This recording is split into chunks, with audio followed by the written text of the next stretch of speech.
Okay, so now we're getting to the part in the book where we're looking at the first grammar focus, and it's going to be describing purpose. So what I mentioned during section 1 yesterday. We have two ways of describing purpose. We have the infinitive clauses, and then we have the infinitive clauses with for. Let's take a quick look here at the infinitive clauses. The infinitive phrase is at the beginning. And remember, infinitive means the verb is not conjugated. Here they give us the example of to attract. Okay, to attract talented professionals. So that is your infinitive clause, followed by what a company should or shouldn't do. Okay, so to attract talented professionals, a company should offer competitive salaries. A company should offer flexible hours. A company should offer a good career plan. Okay, and it's always going to be to attract, to succeed, to earn money. An individual can resort to crowdfunding. Okay, like YouTubers.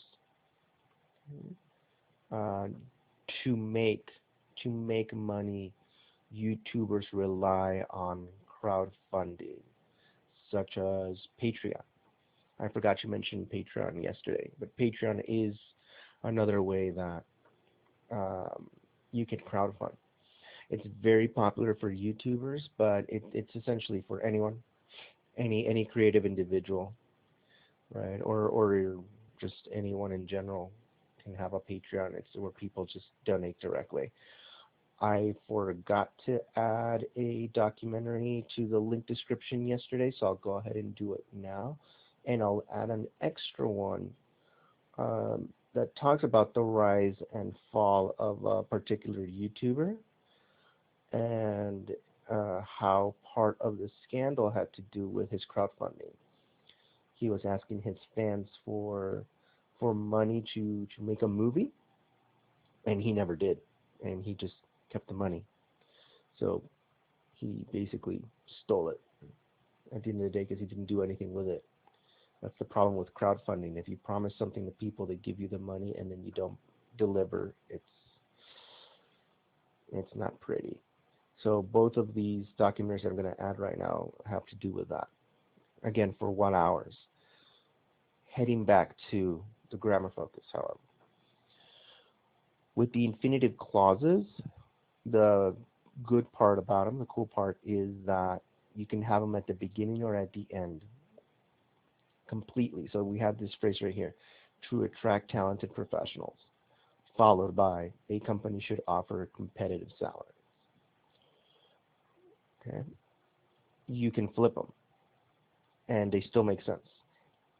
As they are, a company should offer competitive salaries to attract talented professionals. Nothing changes, and the meaning stays the same, as long as the phrase is flipped completely. Now they also have in order here in parentheses. Remember that anything in the book that's in parentheses means it does not have to be added. So we have, in order to finance a new business, it's a good idea to get a bank loan.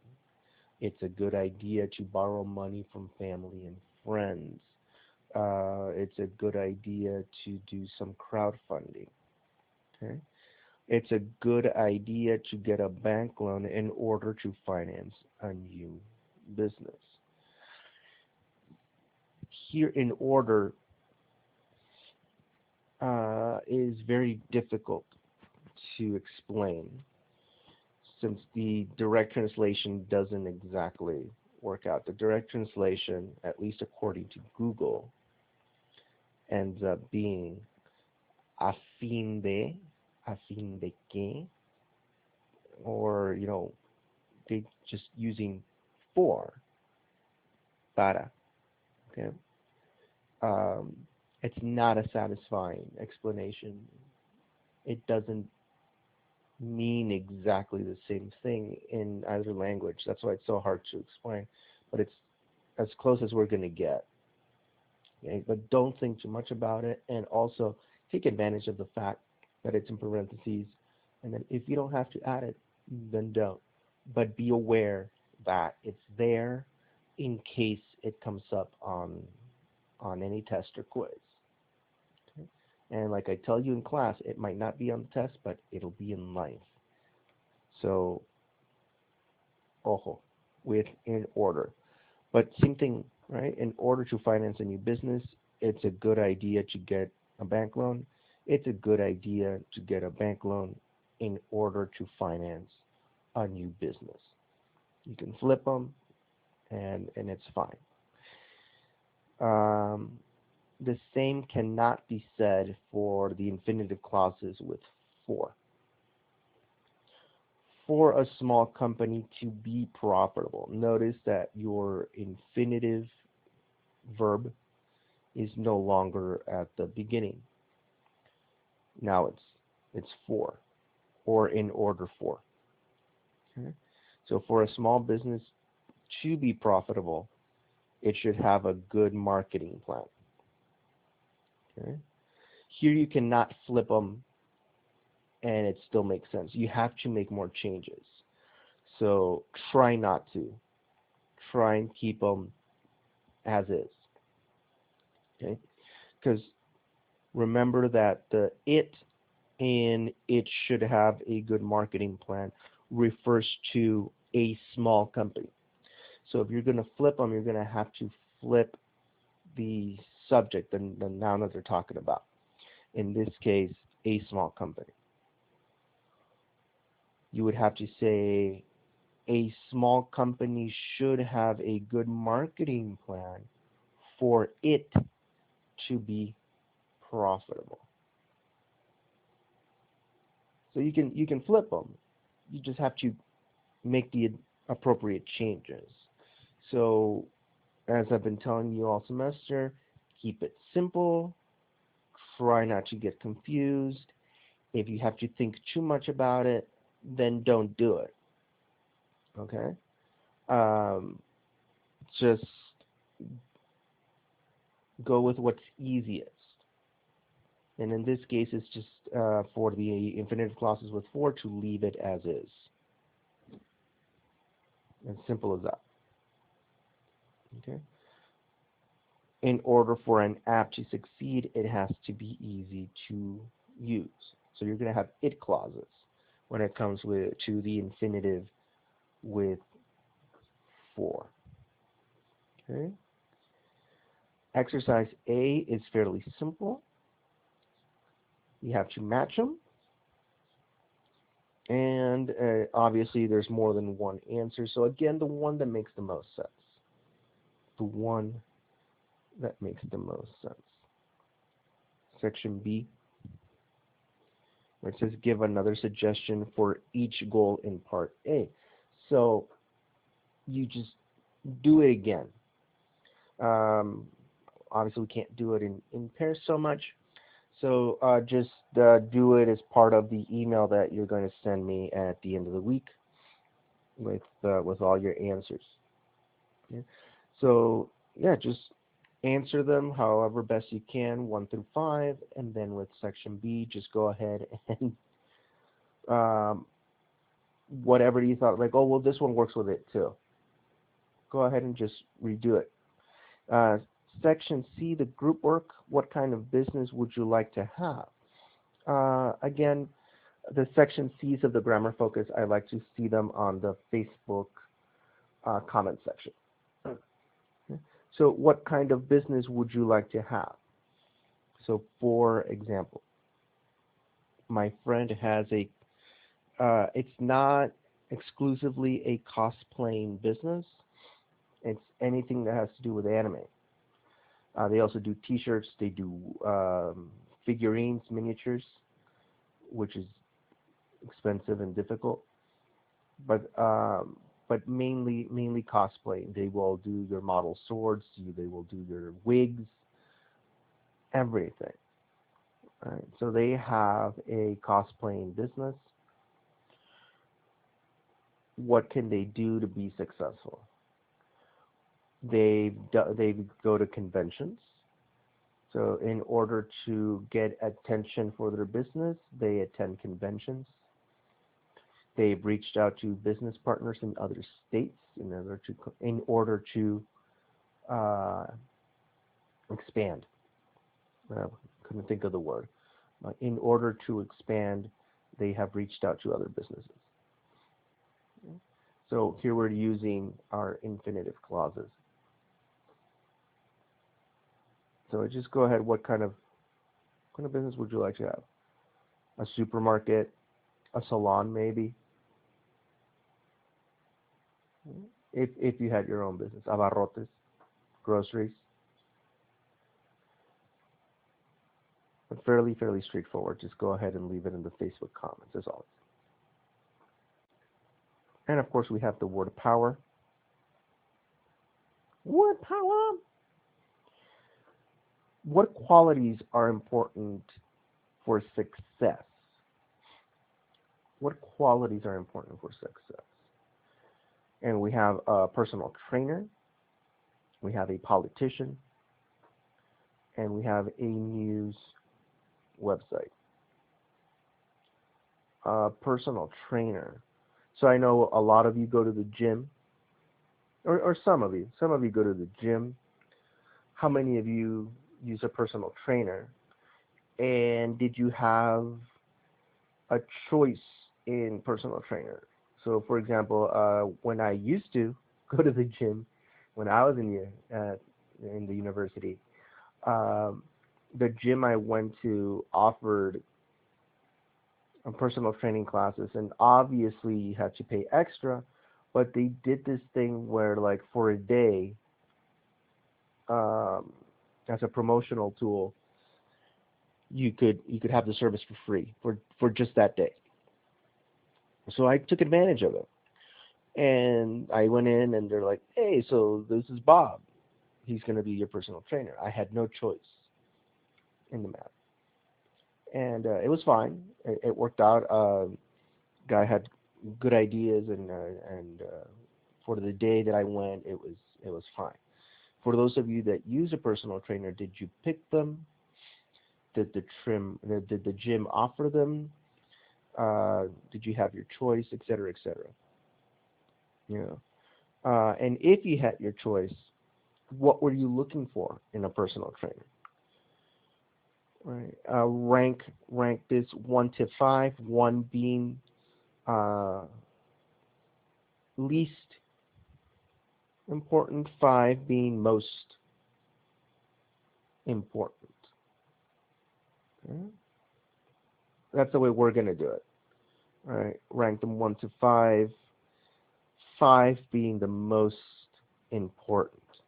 Athletic, passionate, industrious, muscular, and experienced. So, for example, in my opinion, muscular is maybe that's my one. That's my least important. The amount of muscle doesn't tell you how dedicated or how strong the person is. Okay, a lot of people go to the gym to get bulk up, like bodybuilders. Very famous bodybuilders, of course, Arnold Schwarzenegger, who ended up playing the Terminator, or Lou Ferrigno, who ended up as one of the first, if not the first, televised Hulk. Right? And of course, they're bodybuilders. And there's quite a few documentaries, especially on Netflix, about bodybuilders.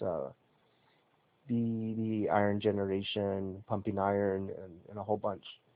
That, of course, if you can find them, that's a wild hour as well, because they talk about what it takes, the passion to be industrious. To be industrious means to be dedicated.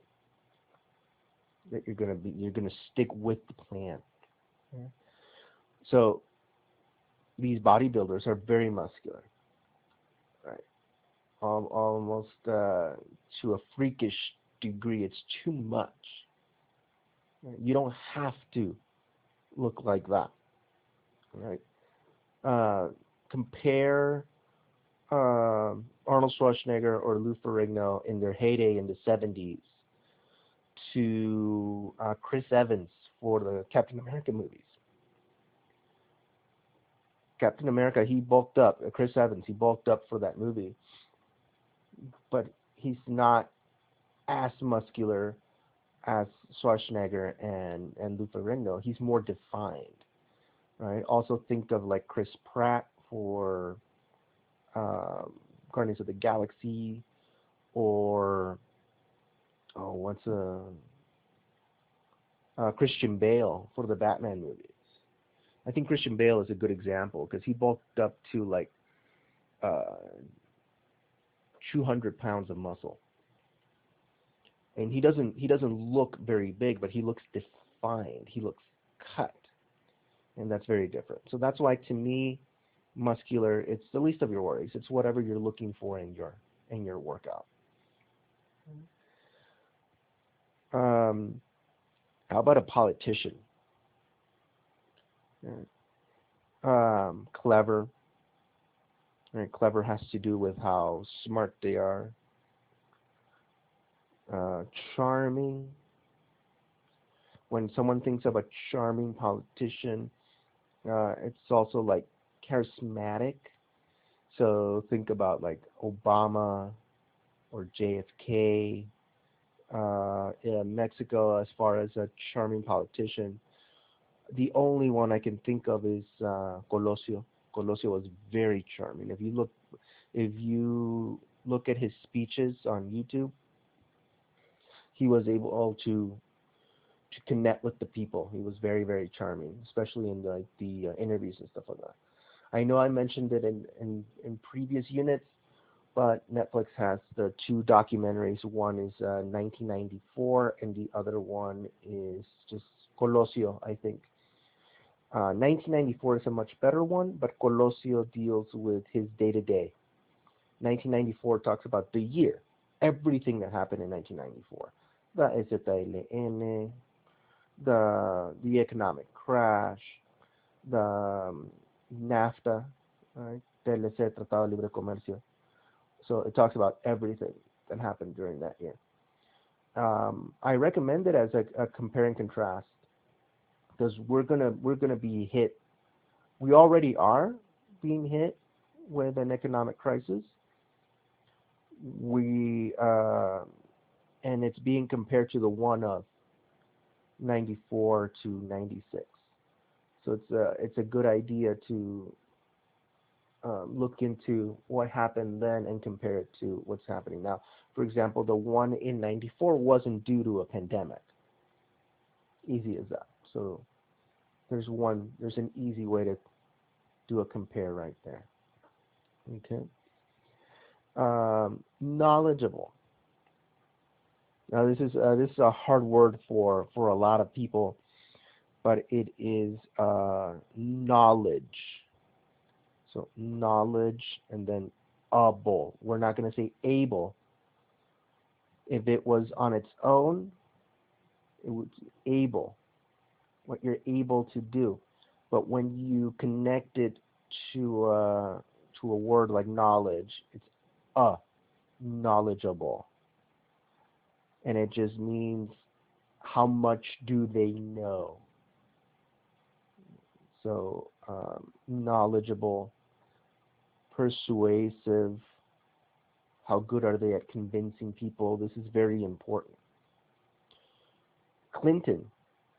Bill Clinton was a very clever, very charming, and very persuasive president. Obama was very clever, very charming, but he wasn't as persuasive. My right wing friends criticize Obama in his inability to convince Republicans in getting things done. Clinton uh, had a scandal with Monica Lewinsky, the sex scandal with Monica Lewinsky. He was drawn up for impeachment the same way Trump was. He actually testified, and that's kind of what did him in because they got him on perjury. He lied on the stand. And even with this scandal, he was reelected, and he was able to convince Republicans to get things done, to get legislation through. Obama had zero scandals, okay? Of his own making. Let's say that, because one could argue that the whole thing that um, the right wing said that he wasn't American, that he was born in Africa, that he was Muslim, and all this stuff. It was all conspiracy theory. None of it was true. Right? But scandals of his own making, as far as screwing up something with a foreign leader, um, for example, Bush Sr. famously threw up on the Japanese prime minister. That was a big scandal, or something that he said that he didn't mean to say. You don't get that with Obama.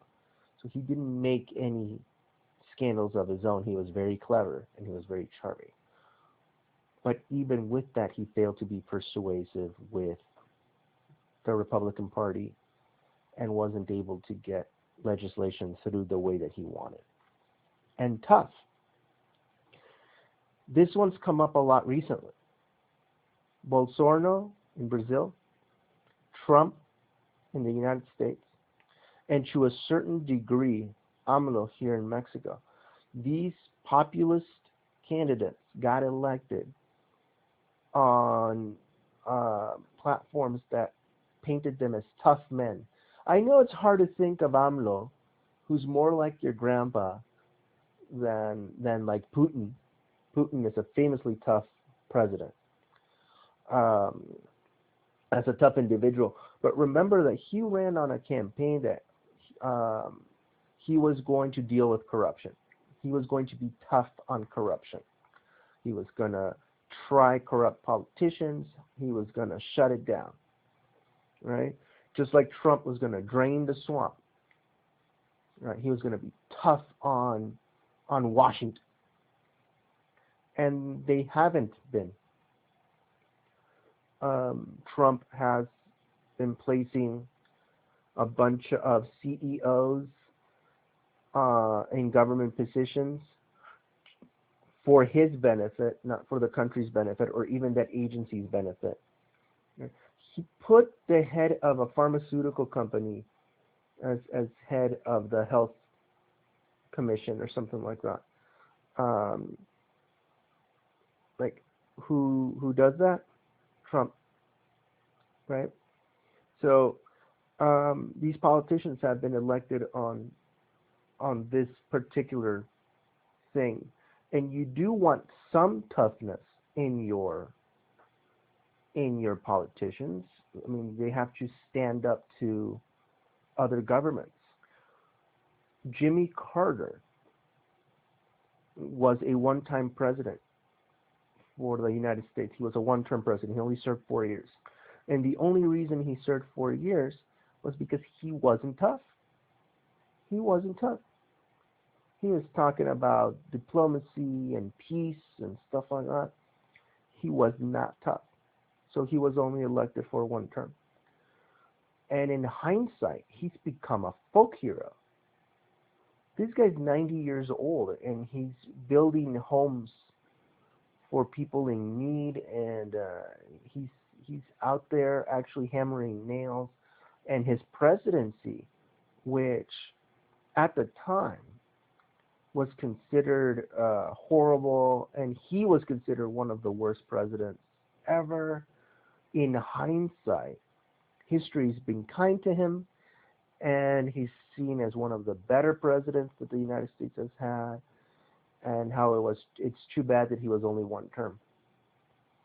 Um, Bush Jr., when 9/11 happened, the way he responded is what people usually want in a leader. And it's what America wanted in their leader. We're going to get them back for this. They did this to us, we're going to do it back. And he wore that really, I mean, he took it upon himself to the point where he did that speech, which is now famous, on the air carrier, and he was dressed as a pilot. That's what he did when he served in, what war did he serve in? I think it was Vietnam. He flew fighter planes, right? But he was ridiculed. He was eventually ridiculed for it because if you notice, let me see if I can find a picture of it. But it says he has a banner.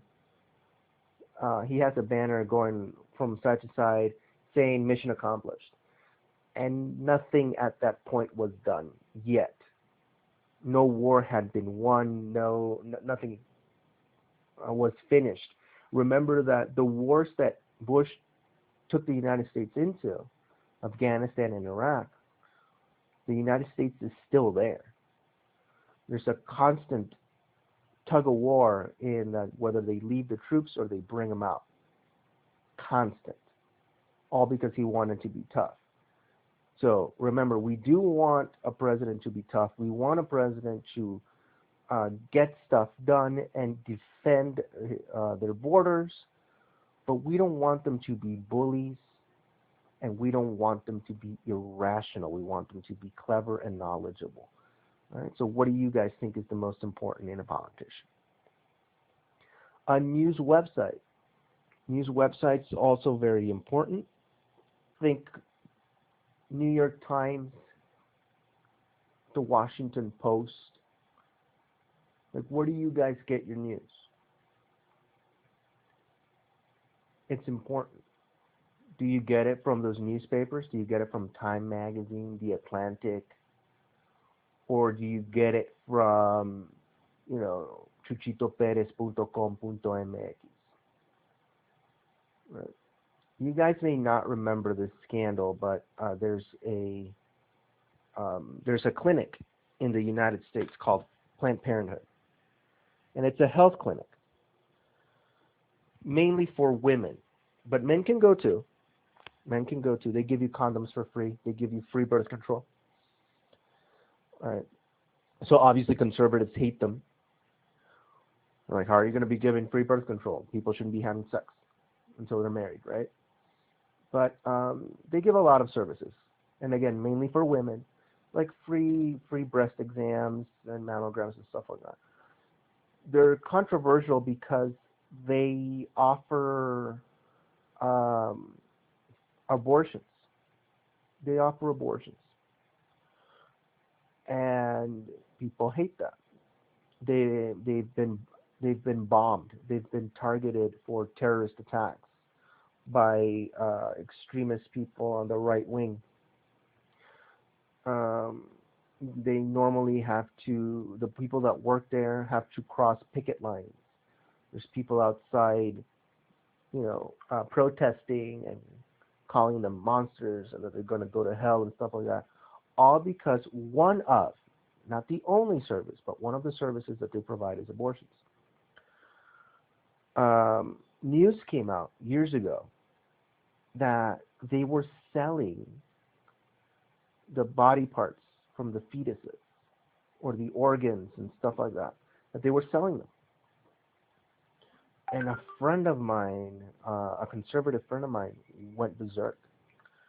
And the only news source that was reporting this at the time was a website with a name like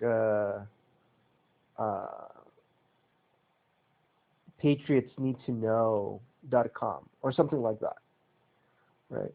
So it's obviously biased. It was obviously not a reputable website, right? And I said, well, like, are there any news sources, any other news sources that are reporting this? And he started talking about how the mainstream media is fake news, kind of like what Trump does, and that it's a left-wing liberal conspiracy, and that they're obviously not going to talk about it. And I told him, I was like, if if a health clinic is selling baby bodies, baby body parts, baby stem cells, anyone is reporting on this. This is big news for anyone, not just the right wing. I would want to know this, right? But no one else was reporting this. It turns out they weren't selling body parts. They were selling, I think it was like the placenta. They were selling it to clinics because of the stem cells. You guys remember Christopher Reeves? Not Keanu Reeves, Christopher Reeves. He played Superman back in the 70s.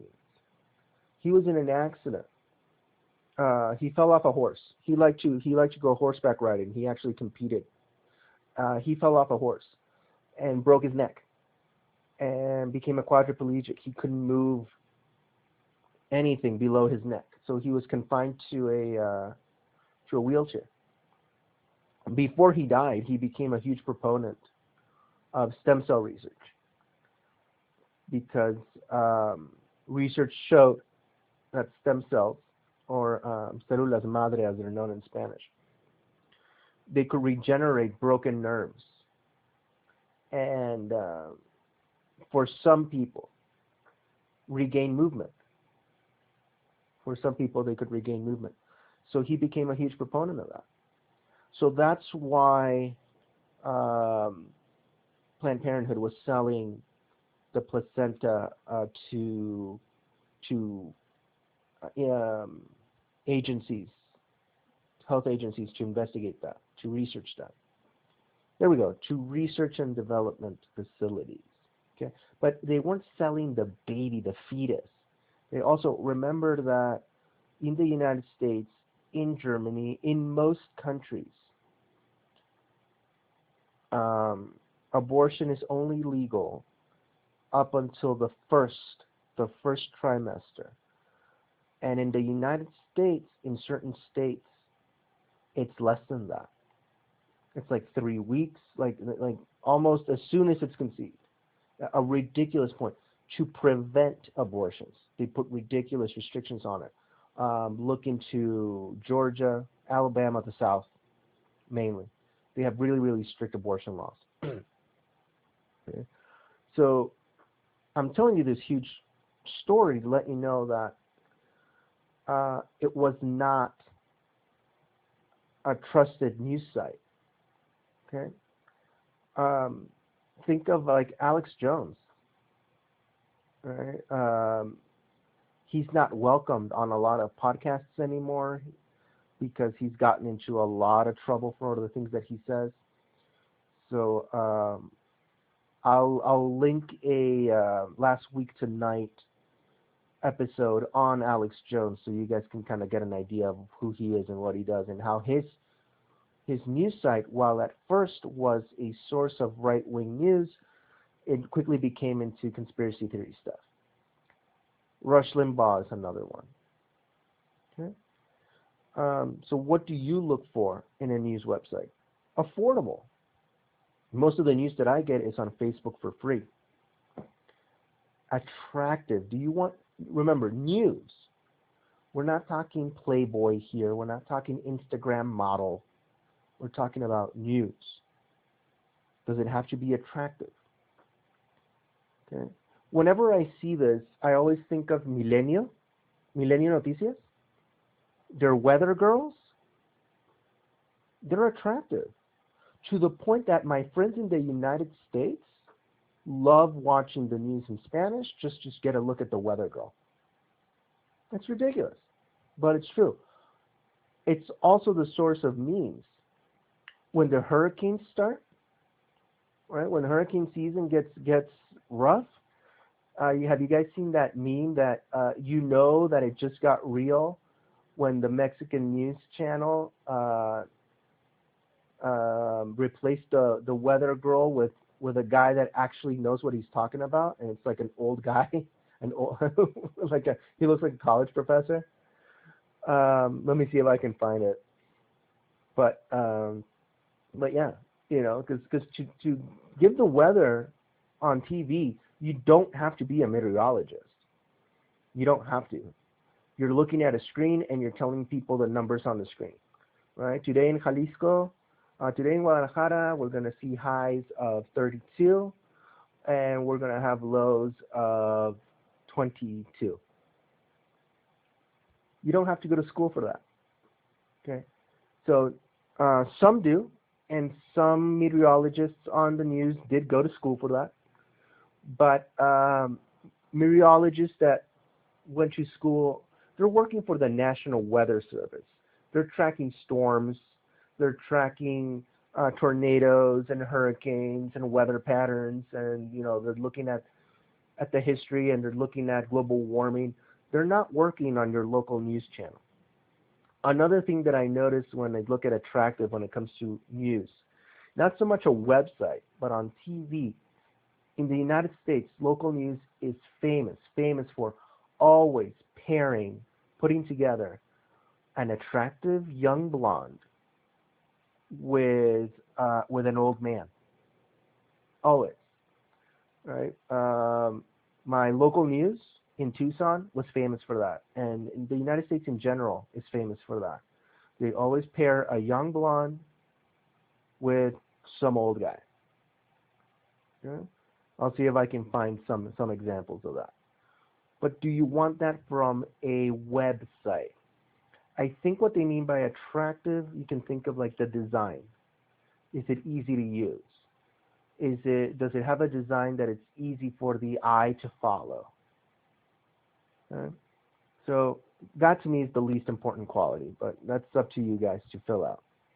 Entertaining. Is it entertaining? The link that I'm giving you to last week tonight, John Oliver, where he talks about Alex Jones.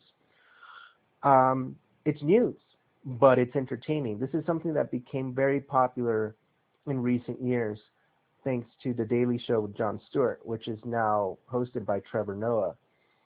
They give you news with a lot of jokes, and you have to know which one is the joke and which one isn't. You have to be careful. You have to be smart, because a lot of people criticize it that people don't understand what the joke is, and they take it seriously. Okay? Informative and well written. Okay? I look for informative and well written because, as you guys know, I'm obsessed with hockey, and I read NHL.com a lot, and it is not well written a lot of the time. I find grammatical mistakes often, every day. Every day I find a grammatical mistake. Nothing serious, but again, you're supposed to be a professional. You're supposed to do this for a living, and you're making basic spelling mistakes, basic conjugation mistakes, or typos. They'll put to twice. Right? In order to go to the movies, I have to get an Uber. Right? They'll say in order to. I'm like, really? You get paid for this? Wow. So I look for it to be well written and informative. Entertaining is a plus, but not necessarily. For example, the news that I get on Facebook, Time Magazine, Washington Post, New York Times, The Atlantic, those are not entertaining. They're informative and they're well written for the most part. My entertaining news is Last Week Tonight, The Daily Show with Trevor Noah, podcasts with comedians like Joe Rogan or Whitney Cummings, that kind of thing, right? So go ahead and do that. Then it says group work. Add one more adjective to the list. Go ahead and just do it on the email. Don't do it on the comments. Do it on the email. As what's one more thing you want from a personal trainer? Maybe you want your personal trainer to be attractive. I don't know, right? So put one more in each, right? For a politician, you know, one can dream. Dreaming is free. Maybe you want them to be honest. Okay. Use another one. Don't use honest, because not only are none of them honest, but I already used it. Okay. And then for your news website, what's another thing that you want? This concludes today's video, and I'll see you guys 9 and 2, Monday through Thursday.